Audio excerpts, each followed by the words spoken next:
హైదరాబాద్ తో పాటు దేశ ప్రజలను ఉలిక్కిపడేలా చేసిన 2013 దిల్సుఖ్ నగర్ వరుస బాంబు పేలుళ్ల కేసులో హైకోర్టు ఇవాళ తీర్పు వెలువరించనుంది. సరిగ్గా 10 ఏళ్ల క్రితం జరిగిన ఈ ఘటన భాగ్యనగర వాసులను ఇప్పటికీ పీడకలలా వెంటాడుతూనే ఉంది. ఇండియన్ ముజాహిద్దీన్ ఉగ్ర సంస్థ టిఫిన్ బాక్స్ లో బాంబులు పెట్టి ఈ పేలుళ్లకు పాల్పడింది. ఈ ఘటనలో 18 మంది మృతి చెందగా 131 మంది గాయపడ్డారు.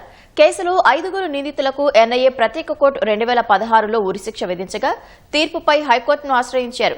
విచారణ జరిపిన హైకోర్టు ఇవాళ తుది తీర్పు వెలువరించనుంది. హైదరాబాద్ చరిత్రలో 2013 ఫిబ్రవరి 2 మానని గాయంగా మారింది. ఆ రోజు దిల్సుఖ్ నగర్ లో 2 బాంబు పేలుళ్లు జరిగాయి. వరుస పేలుళ్ల ఘటనలో 18 మంది మృత్యువాత పడగా మరో 131 మంది గాయపడి భీతావహ పరిస్థితి నెలకొంది. మొదటి పేలుడు రాత్రి 7 గంటల సమయంలో మలక్పేట ఠాణా పరిధిలోకి వచ్చే దిల్సుఖ్ నగర్లోని 107 నంబర్ బస్టాప్ వద్ద జరిగింది. కొద్ది క్షణాల వ్యవధిలోనే కోనార్క్ థియేటర్ సమీపంలోని మిర్చి సెంటర్ వద్ద రెండో పేలుడు చోటు చేసుకుంది. ఈ ఘటనపై సరూర్ నగర్ పోలీసులు కేసు నమోదు చేసి దర్యాప్తు ప్రారంభించారు. కేంద్ర హోంశాఖ ఆదేశాలతో జాతీయ దర్యాప్తు సంస్థ రంగంలోకి దిగింది. హైదరాబాద్ లో నమోదైన 2 కేసులు ఎన్ఐఏకి బదిలీ అయ్యాయి. దర్యాప్తు ప్రారంభించిన ఎన్ఐఏ ఇండియన్ ముజాహిద్దీన్ ఉగ్రవాద సంస్థ పేలుళ్లకు పాల్పడినట్లు గుర్తించింది.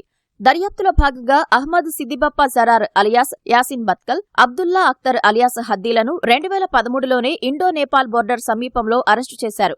విచారణలో నిందితులు నేరం ఒప్పుకున్నారు. నిందితులు ఇచ్చిన సమాచారం మేరకు బీహార్కు చెందిన తహసీన్ అఖ్తర్, పాకిస్తాన్కు చెందిన జియా ఉర్ రెహమాన్ 2014 మేలో రాజస్థాన్లో ఉన్నట్లు తెలుసుకున్నారు. వారిని ఢిల్లీ పోలీసులు అరెస్టు చేశారు.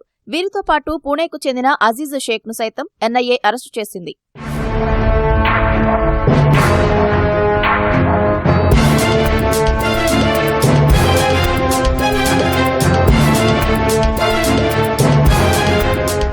నిందితుల విచారణలో పేలుళ్లకు కీలక సూత్రధారి మహ్మద్ రియాజ్ అలియాస్ రియాజ్ బక్తల్గా గుర్తించారు. కర్ణాటక బక్తల్కు చెందిన రియాజ్ బక్తల్ పాకిస్తాన్లో తలదాచుకున్నట్లు ఎన్ఐఏ గుర్తించింది. అతనిపై రెడ్ కార్నర్ నోటీస్ సైతం జారీ చేశారు. ఈ ఘటనపై దర్యాప్తు చేసిన ఎన్ఐఏ 6 నిందితులపై 3 ఛార్జిషీట్లు దాఖలు చేసింది. ఉగ్రవాద కార్యకలాపాల వ్యవహారంలో గతంలో నిందితులపై కేసులు ఉన్నట్లు గుర్తించింది.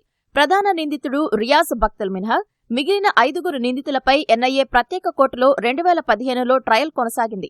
విచారణలో భాగంగా 157 మంది సాక్షులను విచారించారు. సేకరించిన ఆధారాలు ఎన్ఐఏ కోర్టుకు సమర్పించారు. 2016 డిసెంబర్ 13న 5 నిందితులను దోషులుగా గుర్తించింది. 2016 డిసెంబర్ 19న ఎన్ఐఏ ప్రత్యేక కోర్టు వారికి ఉరిశిక్ష విధించింది. కాగా ఎన్ఐఏ కోర్టు తీర్పుపై నిందితులు అదే ఏడాది హైకోర్టును ఆశ్రయించారు. అప్పటి నుంచి హైకోర్టులో నిందితుల పిటిషన్పై విచారణ జరుగుతోంది. నిందితులు అంతా ప్రస్తుతం పలు జైళ్లలో శిక్ష అనుభవిస్తున్నారు. ఇవాళ ఈ కేసులో హైకోర్టు తుది తీర్పు ఇవ్వనుంది.